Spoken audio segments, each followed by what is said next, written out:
Zambia, el país del cobre. Kaunda lloró, gobernó 27 años, aceptó perder y murió a los 97 años, el último gigante de la descolonización africana.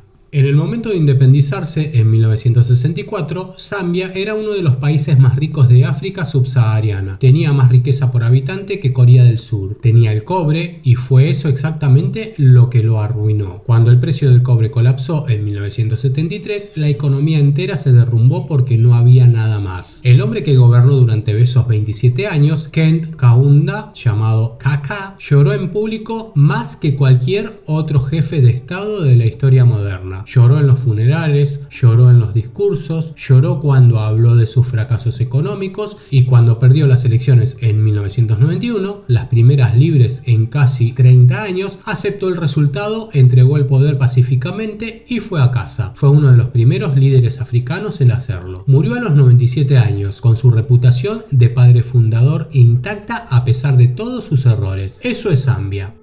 Geografía y datos básicos. El corazón de África Austral. Zambia ocupa 752.612 kilómetros cuadrados, sin salida al mar en el corazón de África Austral. Es el 39º país más grande del mundo. Limita con 8 países: la República Democrática del Congo y Tanzania al norte, Malawi y Mozambique al este, Zimbabue, Botsuana y Namibia al sur y Angola al oeste. Tiene aproximadamente 20 millones de habitantes y su capital es Lusaka, en el centro-sur del país. El río Zambeze, que da nombre al país, recorre su frontera sur y oeste antes de precipitarse en las cataratas de Victoria, una de las maravillas naturales más espectaculares del mundo. El territorio es una meseta elevada entre 1000 y 1600 metros de altitud que le da un clima más templado de lo que cabría esperar en un país tropical. El Copperbelt, el cinturón del cobre, en el norte del país, en la frontera con el Congo, es el corazón económico histórico, una región densamente industrializada con minas, fundiciones y ciudades mineras que durante décadas fue el motor de toda la economía zambiana. El mineral del cobre sigue siendo el principal sector exportador, aunque el país ha diversificado algo hacia la agricultura, el turismo y la minería de otros minerales como el cobalto y el zinc. Las cataratas de Victoria, llamadas Moshi Taunia,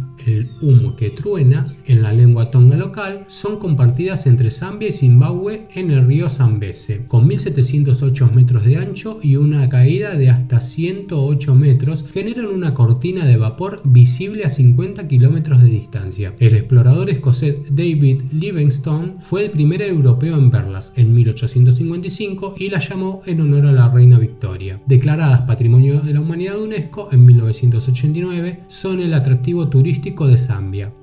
Orígenes: Livingstone, Rhodes y la Rhodesia del Norte, siglo XIX, 1964. Del explorador escocés a la colonia del cobre. El territorio de la actual Zambia estuvo habitado desde hace decenas de miles de años por pueblos San, bosquimanos, y luego por sucesivas oleadas de pueblos bantu desde el siglo XII en adelante. A comienzos del siglo XIX, el territorio estaba dividido entre varios reinos y estados poderosos. El reino de Kazembe, los imperios Luba y Lunda, con comercio activo de marfil, cobre y esclavos. El primer europeo en explorar sistemáticamente el territorio fue el misionero y explorador escocés David Livingstone, que realizó múltiples expediciones entre 1851 y 1873, buscando las fuentes del Nilo y promoviendo la abolición de la trata de esclavos. Livingstone descubrió las cataratas Victoria en 1855 y murió en 1873 en Chitambo, actual Zambia, donde los locales extrajeron su corazón y lo enterraron bajo un árbol antes de enviar su cuerpo embalsamado a Gran Bretaña. Un gesto de respeto por el hombre que había combatido la esclavitud en el continente. Cecil Root y su British South Africa Company tomaron el control del territorio en los años 1890, incorporándolo como Rhodesia del Norte. La economía colonial se organizó en torno a las extraordinarias reservas de cobre descubiertas en Copperbelt en los años 1920, una de las mayores del mundo, que fueron explotadas por empresas británicas y estadounidenses con mano de obra africana en condiciones duramente desiguales. En 1953, Rhodesia del Norte fue integrada a la Federación unificación de Rhodesia y Nyasalandia junto a Rhodesia del Sur, actual Zimbabue, y Nyalandia, Malawi. Un experimento federal que los africanos rechazaron desde el principio por considerarlo un mecanismo de perpetuación del dominio blanco. El corazón de David Livingstone, enterrado bajo el árbol de Chitambo, es uno de los símbolos más extraordinarios de la historia colonial africana. Los habitantes locales del pueblo Ilala, que habían citado al explorador moribundo, decidieron que su cuerpo debería volver a Gran Bretaña, pero que su corazón, que tanto había amado África, debería quedarse. Lo disecaron, lo pusieron en una caja de lata y lo enterraron bajo el árbol junto a una nota explicando lo que habían hecho. Y hoy hay un monumento en el lugar. Kenneth Kaunda y el humanismo zambiano, el presidente que lloró y el cobre que se acabó. Rhodesia del Norte se independizó el 24 de octubre de 1964 como la República de Zambia, con Kenneth David Kaunda, hijo de un pastor presbiteriano malagueño, maestro de escuela, activista encarcelado por los británicos, como su primer presidente. Kaunda había construido el movimiento independentista con una combinación de Gandhi y humanismo cristiano. Rechazó la violencia, promovió el diálogo, visitó a Martin Luther King en Atlanta en 1960 y construyó una coalición multitécnica bajo el lema One Zambia, One Nation. Al independizarse, Zambia era uno de los países africanos con mayor riqueza por habitante, impulsado por los ingresos del cobre que representaban el 95% de las exportaciones del país. La catástrofe llegó en 1973, la crisis del petróleo elevó drásticamente los costos de producción, mientras que al mismo tiempo el precio internacional del cobre colapsaba. En un solo año, los ingresos del Estado zambiano se redujeron drásticamente. Kaunda respondió con préstamos internacionales que acumularon una deuda enorme y con políticas económicas que el propio FMI consideraba insostenibles. Para mediados de los años 80, Zambia era una de las naciones más endeudadas del mundo en relación a su Producto Bruto Interno. Cuando el Fondo Monetario Internacional exigió la eliminación de los subsidios al alimento en 1986, los disturbios en Copperbelt y en Lusaka obligaron a Kaunda a retroceder. Sudáfrica, que quería castigarlo por apoyar al CNA en el exilio, llegó a bombardear las afueras de Lusaka en 1987. Kaunda era famoso por su pañuelo blanco, lo sacaba en los funerales, en los discursos emocionantes, cuando hablaba de sus fracasos económicos. Con la economía en ruinas y el primer descontento popular en aumento, en 1990 aceptó legalizar los partidos de oposición y convocar a elecciones multipartidistas. El 31 de octubre de 1991, Frederick Chiluba, del Movimiento para la Democracia Multipartidista, ganó las elecciones con el 76% de los votos. Kaunda aceptó la derrota, llamó a Chiluba para felicitarlo y entregó el poder pacíficamente. Fue uno de los primeros líderes africanos en hacerlo. Kenneth Kaunda fue uno de los grandes patrocinadores de los movimientos de liberación del África Austral. Albergó a Lusaka, la dirección en el exilio del CNA de Nelson Mandela durante años, apoyó a ZAPU en Zimbabue y a la SWAPO en Namibia, y fue uno de los principales organizadores de los países de la línea del frente, que coordinaban la resistencia al apartheid sudafricano. Este apoyo le costó caro. Sudáfrica realizó ataques en territorio zambiano, impuso sanciones económicas y apoyó a grupos desestabilizadores dentro del país. Chiluba, la democracia y el declive del cobre. El sindicalista que llegó al poder y se corrompió.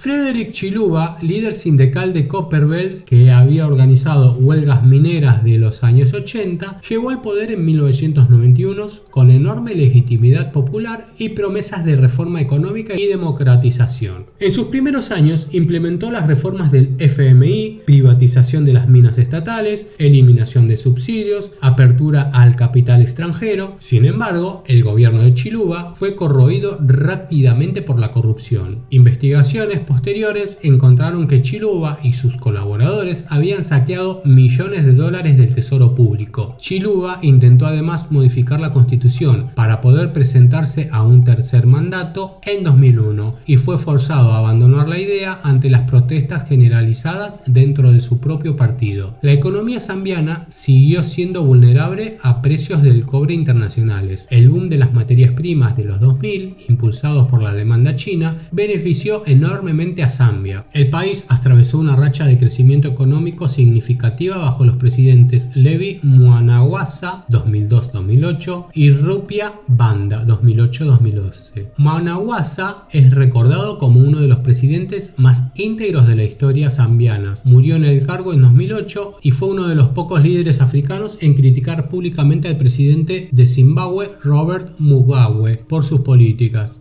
El Zamrock, la música rock zambiana de los años 70, es uno de los fenómenos culturales más extraordinarios y menos conocidos de África. Bandas como Witch, Amanaz y Ngozi Family crearon una fusión única de rock psicodélico occidental con ritmos y sensibilidades africanas, cantando en inglés y en idiomas locales. El Zamrock floreció exactamente durante el apogeo económico del cobre, cuando había suficiente dinero para instrumentos eléctricos y grabaciones, y colapsó con la economía de los 80s. Fue redescubierto por coleccionistas de discos occidentales en los años 2000 y hoy es un género de culto buscado por coleccionistas de todo el mundo.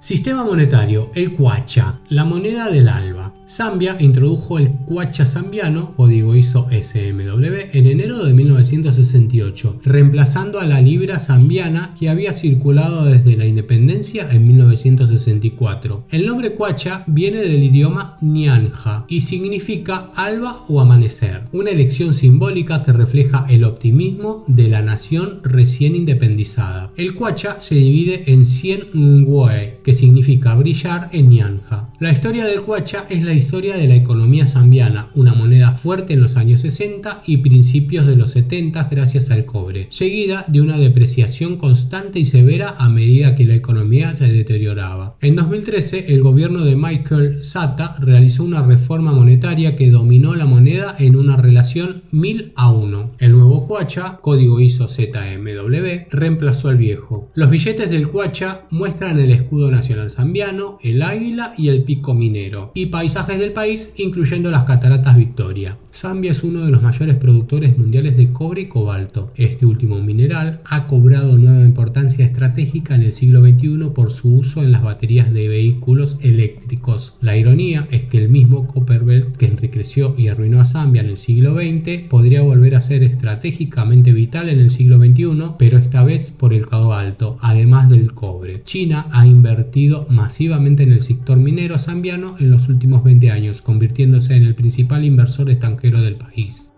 Zambia hoy. La democracia más estable de África Austral. Zambia ha logrado desde 1991 algo relativamente raro en África, una tradición democrática con transferencias pacíficas de poder entre partidos opositores. Los presidentes han cambiado con regularidad: Kaunda, Chiluba, Mwanawasa, Banda, Sata, Lungu y Hichilema, mediante elecciones que, aunque imperfectas, han sido en general aceptadas. El lema One Zambia, One Nation de Kaunda, que sigue siendo un pilar de identidad nacional en un país con más de 70 grupos étnicos que conviven en notable armonía comparativa. Hakainde Hichilema, un empresario exitoso de etnia tonga, ganó las elecciones de 2021 tras haber perdido 5 elecciones anteriores consecutivas contra el partido gobernante. Su victoria fue recibida con celebración popular masiva. Hichilema ha buscado renegociar la deuda externa de Zambia, que había llegado al punto de declarar una cesación de pagos en 2020, la primera en África en muchos años, con los acreedores chinos y occidentales en un proceso de reestructuración complejo que sigue en curso.